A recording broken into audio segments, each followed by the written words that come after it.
muito antes que o mundo tivesse fronteiras e bandeiras. Antes que o nome Brasil existisse em qualquer língua, havia pedras.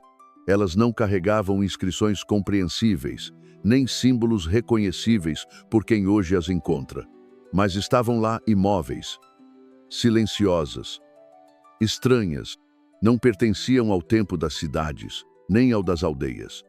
Estavam ali como quem observa. No sertão profundo, entre matas fechadas e serras desgastadas, há formações rochosas que se destacam por não se encaixarem. Algumas exibem cortes simétricos, outras trazem marcas suaves, quase apagadas, lembrando sinais que não foram feitos ao acaso. As populações locais há muito aprenderam a não tocá-las. Chamam-nas de pedras dos antigos, pedras frias ou simplesmente pedras que ninguém mexe. Quando arqueólogos modernos as encontram, costumam dizer que são geologia incomum, acaso da natureza ou vestígio de algum grupo desconhecido. Mas mesmo os que dizem saber parecem evitar conclusões definitivas. O que causa estranheza não é apenas o local onde estão essas pedras, mas o que nelas se vê. Algumas possuem desenhos em espiral, semelhantes aos encontrados em tabuletas sumérias de 5.000 anos atrás. Outras apresentam traços retilíneos que se cruzam com precisão quase matemática, padrões que, curiosamente, não aparecem em nenhuma tradição visual indígena da região, mas que surgem, quase idênticos, em artefatos da Mesopotâmia. A coincidência é incômoda demais para ser ignorada, especialmente quando lendas locais mencionam os que vieram do céu ou os homens de pedra, descritos não como deuses, mas como visitantes antigos, silenciosos, que apareceram e desapareceram sem deixar palavra, apenas forma. Povos do interior do Piauí e de partes da Chapada Diamantina contam histórias transmitidas em roda, quase sussurradas, sobre seres que não comiam, não dormiam e que brilhavam à noite como as águas dos rios sob a lua. Seriam apenas interpretações poéticas do estranho, ou seriam resquícios de uma memória mais antiga que a própria língua, uma memória que não se escreve, mas se carrega na terra, no corpo e no medo? As tábuas sumérias falam de deuses que caminharam sobre a terra antes dos homens saberem dar nomes. Falam de Anu, de Enki, de Inanna, de cidades fundadas antes do dilúvio.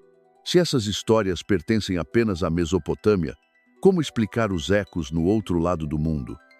Como compreender que em regiões sem escrita formal também surgem símbolos que parecem querer dizer o mesmo? Não estamos diante de uma prova, mas de um vestígio. E vestígios falam com quem está disposto a ouvir.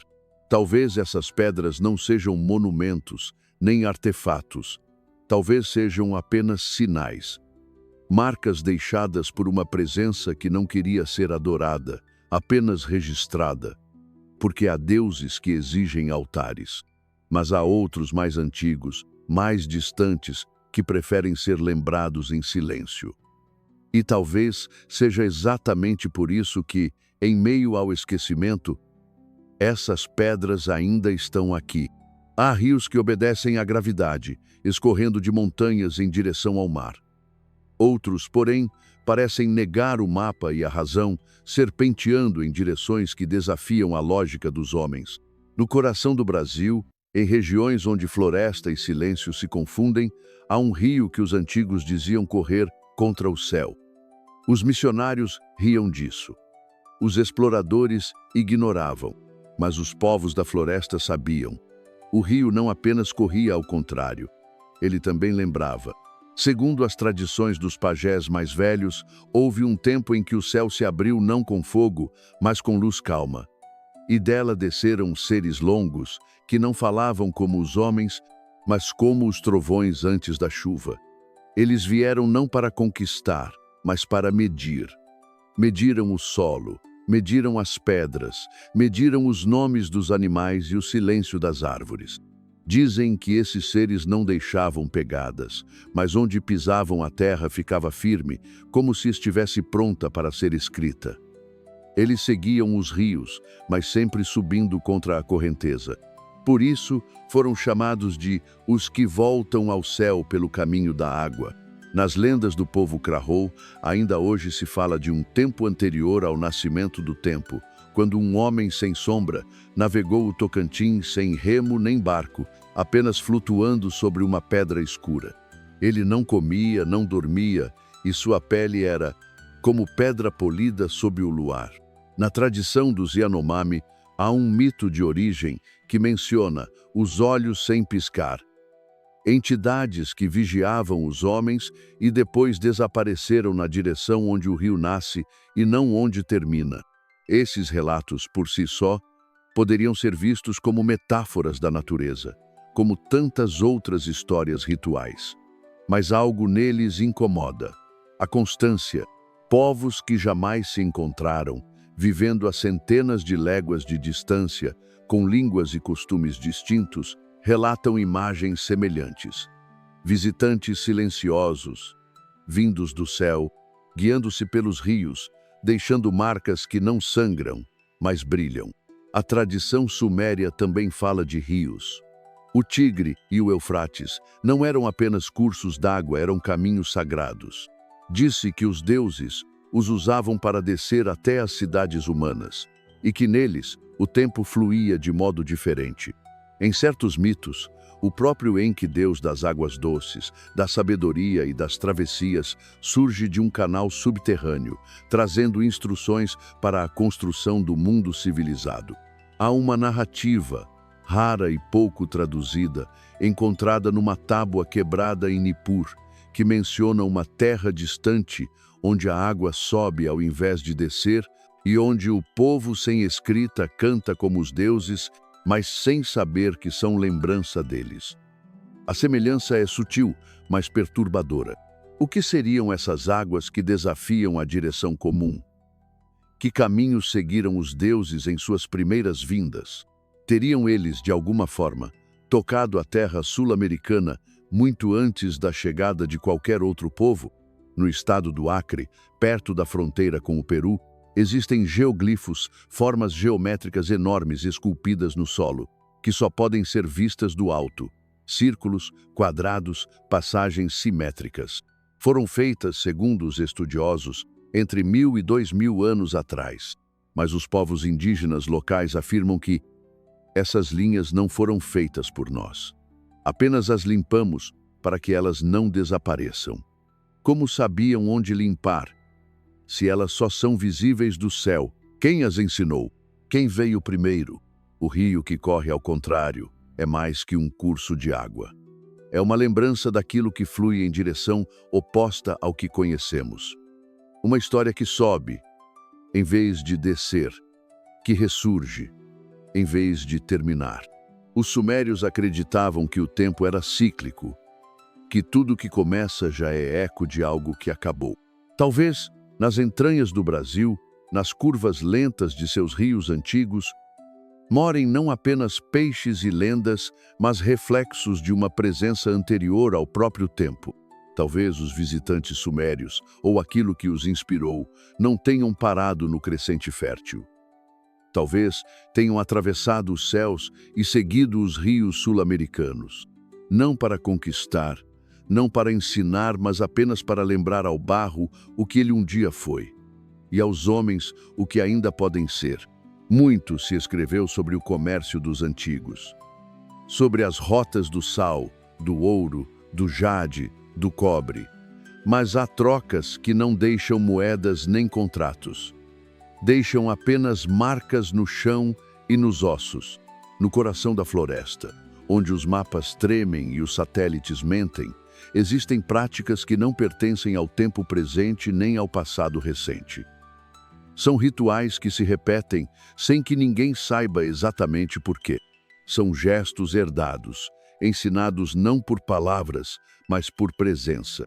No estado do Amazonas, em regiões onde o homem só entra com permissão, certos grupos indígenas realizam até hoje cerimônias em que a argila é misturada com sangue de animal e água de chuva. Com essa massa espessa, constroem pequenos templos circulares, sem entrada nem janela, que não servem como abrigo. servem apenas para lembrar ou esquecer. Os mais velhos dizem que são casas para os que não voltaram. Outros chamam de casaréis dos primeiros. Ninguém sabe dizer quem foram os primeiros, mas todos sabem que o ritual não pode ser interrompido. A cada estação, outro templo é erguido, depois deixado para que a floresta o devore. Não há oração formal, mas há silêncio, e no silêncio uma reverência que ninguém explica. Curiosamente, em tabuletas sumérias do período de Uruk, há menção frequente a estruturas chamadas E.Gal e E.Ker, casas grandes, casas de montanha. Muitas delas descritas como espaços sagrados não para habitar, mas para honrar os ausentes. Em certos hinos, lemos que ali se derrama água, ali se molda o barro, ali se fala sem voz aos deuses que não respondem mais. A semelhança não está apenas nos gestos, está nos materiais, nos ritmos, nos propósitos, no uso da argila como meio de ligação entre o visível e o invisível, no sangue como assinatura, na água como véu, na construção que se destrói para ser refeita. Um ciclo que não busca permanência, mas repetição, memória. Entre os Kaxinawa, há uma lenda sobre os que chegaram com o barro já moldado. Eles não criaram o homem, apenas o reconheceram. Trouxeram recipientes vazios e perguntaram: onde está o espírito que vos falta? Não ensinaram línguas, nem caçadas. Apenas escavaram, ergueram e desapareceram. Dizem que suas mãos eram longas, que seus olhos não fechavam, e que sabiam o nome de cada som da floresta, mas nunca diziam o próprio nome. Seriam apenas mitos, sonhos de um povo em contato com algo inexplicável, ou reflexos de uma presença antiga, uma herança não genética, mas simbólica. As religiões mesopotâmicas sempre valorizaram a repetição. Os rituais eram feitos todos os anos, sempre no mesmo dia, na mesma hora, com os mesmos ingredientes. Não porque se acreditasse que o rito mudava os deuses, mas porque o rito lembrava aos homens que eles não estavam no controle. Talvez seja isso que une os casaréis da floresta aos templos da Suméria. A ideia de que há forças que só podem ser honradas com formas, gestos e matéria.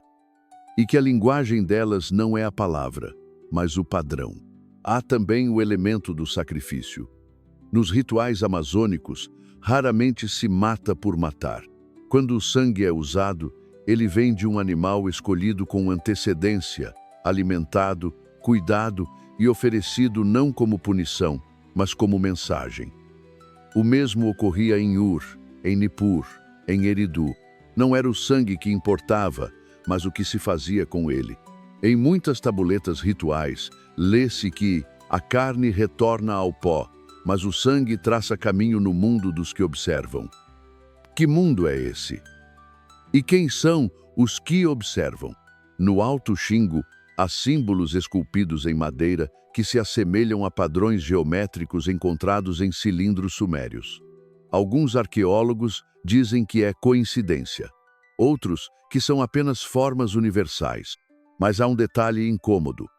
Em ambas as culturas, esses símbolos são usados em cerimônias de passagem. Como explicar que povos sem contato visualizem a transição entre mundos com as mesmas formas? O que os levou a marcar espirais, linhas duplas, portais semicirculares, como se tentassem, mesmo sem saber, mapear algo que já lhes foi mostrado um dia? E se as práticas da floresta não forem relíquias locais, mas ecos longínquos de uma linguagem comum, ensinada não por missionários, mas por memórias, memórias de barro, sangue e água. Memórias deixadas por seres que não exigiam adoração, apenas continuidade. Os Anunnaki, segundo os sumérios, não eram apenas criadores, eram também contadores. Registravam, mediam, observavam. Cada ação humana podia ser medida, pesada e registrada não por punição, mas porque o mundo só continuava se houvesse registro. Talvez os povos da floresta não tenham recebido tabuletas, nem escrita, mas receberam o gesto, o molde, o ciclo, a repetição. Receberam a responsabilidade de lembrar sem saber do que. E talvez seja por isso que ainda hoje se constrói com barro, se mistura sangue e água, se ergue algo que logo será levado pela chuva. Não como superstição, mas como testemunho. Em toda a terra onde há fala, há também silêncio. E onde há silêncio, há nomes que ninguém ousa dizer. Nomes que não cabem em nenhuma língua moderna, que não se explicam nem se traduzem.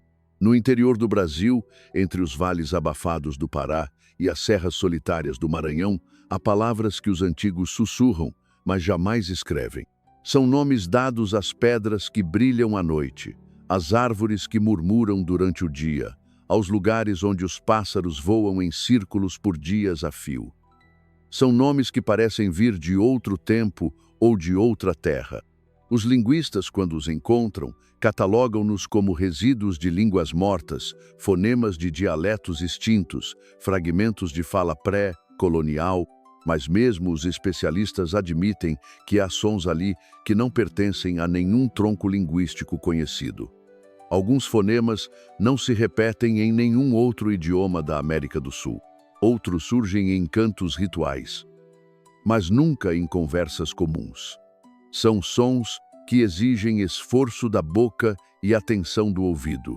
Sons que mais parecem evocações do que comunicação. Um desses nomes, encontrado gravado numa pedra no norte do Tocantins, é Anucara. Os estudiosos disseram que era coincidência, mas o eco com Anunnaki é inevitável. Ainda mais quando, nas redondezas, as histórias falam de um senhor da fumaça, um guardião da primeira noite que ensinou aos homens a contar com pedras e a ouvir o movimento das nuvens antes da chuva. Ninguém afirma que era um deus, mas todos dizem que ele sabia demais para ser apenas humano. Nos registros sumérios, os deuses davam nomes com cuidado. Dar nome era dar existência. Era ligar o ser à sua função no universo. Enlil era senhor do sopro. Enki, senhor da terra firme e da água doce. Inanna, senhora dos céus e da paixão. Os nomes não eram apenas identificação, eram destinos codificados em sons. Quando um deus mudava de função, mudava também de nome. E quando um homem era escolhido para algo sagrado, recebia um nome novo como selo do pacto. Há registros antigos de templos onde era proibido pronunciar certos nomes em voz alta. Eles podiam ser sussurrados no escuro durante os ritos, mas jamais escritos em tabuletas públicas. Nomes como Anushu, Eluana ou Kigawen aparecem apenas em glosas marginais, como se tivessem escapado da censura divina. E agora, milhares de anos depois, palavras similares surgem no Brasil, em regiões onde não há ruínas conhecidas, mas há montanhas com marcas geométricas, clareiras com forma circular perfeita e pedras que vibram levemente ao toque como se contivessem. Ainda o eco de um chamado. Nas aldeias dos Caiapó, há histórias sobre um homem com voz de pedra que apareceu do nada. Ensinou palavras que curavam e desapareceu antes que o sol nascesse. Dele restaram apenas 3 sílabas, Urkalu, repetidas em cantos de iniciação, mas cujo sentido ninguém sabe mais. As mulheres dizem que é um nome, os homens dizem que é um mapa, os anciãos apenas balançam a cabeça e pedem silêncio. Esses fragmentos sugerem mais do que simples paralelos. Sugerem uma linguagem que atravessou o tempo não como gramática, mas como vibração. Uma fala que não se aprende por livros, mas por escuta e imitação. Como os sumérios acreditavam que os deuses ensinavam, não por explicação, mas por presença. Um deus não precisava falar muito. Bastava estar. Há também símbolos. Os Kamayurá, no Xingu, desenham em suas cerâmicas um motivo chamado Caminho da Serpente Alta, composto por 2 zigue-zagues entrelaçados. A interpretação oficial é decorativa, mas em Nippur, no templo de Enki, o mesmo motivo aparece esculpido na base do altar. E o hino da criação diz: quando os rios ainda eram serpentes do céu, o Senhor Enki os entrelaçou para guiar os homens pela fala que corre sem língua. O que seria essa fala? Um código? Uma frequência? É curioso que tantos povos distantes usem símbolos semelhantes para representar movimento, sabedoria, travessia, e que esses símbolos apareçam sempre em momentos de transição, nascimento, morte, iniciação, cura. É como se todos eles tocassem um mesmo acorde, mas com instrumentos diferentes. Entre os Guarani, há a crença de que o mundo é sustentado por palavras que foram ditas no princípio e que seguem vibrando, sustentando a realidade. Se essas palavras forem esquecidas ou corrompidas, o mundo desaba. Por isso, os cantos sagrados são repetidos com rigor. Por isso, o silêncio é respeitado como linguagem. Os sumérios também falavam de palavras de poder, os me, fragmentos de ordem cósmica que podiam ser roubados, trocados ou escondidos. Segundo o mito, Inanna desceu ao mundo dos mortos em busca desses me, e Enki guardava alguns deles em sua morada subaquática. Eram palavras que não apenas nomeavam, criavam, e agora, milênios depois, surgem sons nas florestas da América do Sul que ninguém consegue traduzir, mas que produzem reações físicas, arrepio, vertigem, choro. Coincidência? Talvez. Mas talvez os nomes nunca tenham desaparecido, apenas dormido. Talvez estejam à espera de quem os diga corretamente. E talvez quem os disser por instinto ou por lembrança verá algo mudar no vento, na água, no barro, porque há nomes que não explicam, mas abrem. Há palavras que não descrevem, mas revelam. E talvez o Brasil, com suas línguas ocultas, seus cantos esquecidos e seus nomes impronunciáveis, seja o último livro de uma biblioteca escrita não em páginas, mas em ecos. Há, no centro da Bahia, uma elevação que o povo da região chama de Pedra do Céu. Vista de longe, não parece especial, apenas uma serra entre tantas. Mas à medida que se sobe, algo muda. O ar se torna mais denso. As aves voam em círculos mais amplos e as pedras, à medida que se aproximam do topo, tomam formas que lembram degraus, como se alguém tivesse esculpido uma escada que não leva a lugar algum. Os antigos evitavam esse lugar. Diziam que era morada dos que falaram antes da fala, ou pouso dos que caíram sem ruído. Os registros coloniais mencionam que certos exploradores ali subiram e descreveram estruturas de pedra, sem função clara, mas de propósito evidente. Um deles escreve: são como muros que contêm o nada, como altares para deuses sem nome. E então acrescenta: nunca vi construção tão silenciosa. O que faz uma montanha querer tocar o céu? O que leva homens ou seres talvez anteriores ao homem a levantar formas em lugares onde ninguém pode habitar, onde o vento corta a carne e onde o solo oferece apenas silêncio em troca de qualquer pergunta. Na Mesopotâmia, o desejo de alcançar o céu foi registrado como erro. A Torre de Babel, segundo a narrativa bíblica, era uma tentativa de orgulho humano e por isso foi punida. Mas nos textos sumérios, a torre era uma ponte, um zigurate, um local de encontro, não para desafiar os deuses, mas para escutar, nos de mais perto. E talvez no Brasil profundo, alguém tenha tentado o mesmo, não com tijolos cozidos, mas com rocha viva, não com a intenção de subir, mas de permitir que o céu descesse, porque a verdadeira torre não é a que sobe, mas a que recebe. Há registros de cavernas próximas à Pedra do Céu, com inscrições que ninguém conseguiu decifrar. As linhas não seguem padrões indígenas conhecidos. Tampouco lembram alfabetos ocidentais. Mas um arqueólogo suíço, ao ver uma foto, comentou: isso é cuneiforme primitivo, mas parece deformado pela pedra. Como se alguém soubesse escrever, mas a matéria resistisse. A escrita da pedra. A linguagem do tempo. Não feita para ser lida com os olhos, mas sentida com o corpo. Perto do cume, há uma rocha isolada com um buraco perfeitamente circular em seu centro. Quando o vento passa por ela, produz um som grave, constante, que muda com a posição do sol. Os locais dizem que é a voz do que ficou. Os mais velhos levam crianças para escutar, não para ensinar, mas para lembrar. Lembrar o quê? Ninguém sabe, mas todos dizem. É importante ouvir. E talvez seja esse o segredo. Não há revelação sem escuta. Não há entendimento sem humildade. Porque os que vieram antes, sejam deuses, anjos ou apenas homens com olhos abertos, não deixaram manuais. Deixaram sinais, pedras, sons, gestos, e confiaram que, um dia, alguém voltaria a entender.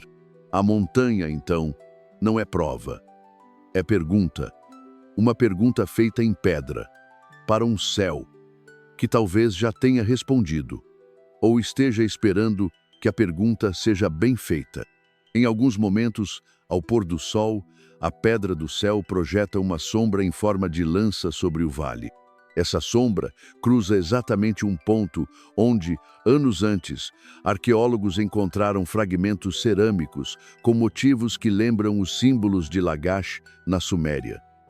Outra coincidência ou uma linha de continuidade? Uma memória que atravessa oceanos não pela água, mas pela escuta. Os Anunnaki, segundo os hinos antigos, não exigiam fé, exigiam memória. E se há um povo que ainda constrói sem saber porquê, que canta sílabas esquecidas, que repete gestos sem origem conhecida, talvez não estejam imitando o passado, mas prolongando-o, porque há legados que não são transmitidos, são mantidos. Como uma fogueira que não se acende, apenas se alimenta para que não se apague. E talvez o Brasil, com suas pedras silenciosas, seus nomes que não se traduzem e suas montanhas que murmuram, não seja o berço, nem o eco, mas o arquivo, o lugar onde aquilo que os deuses deixaram não se perdeu, apenas espera,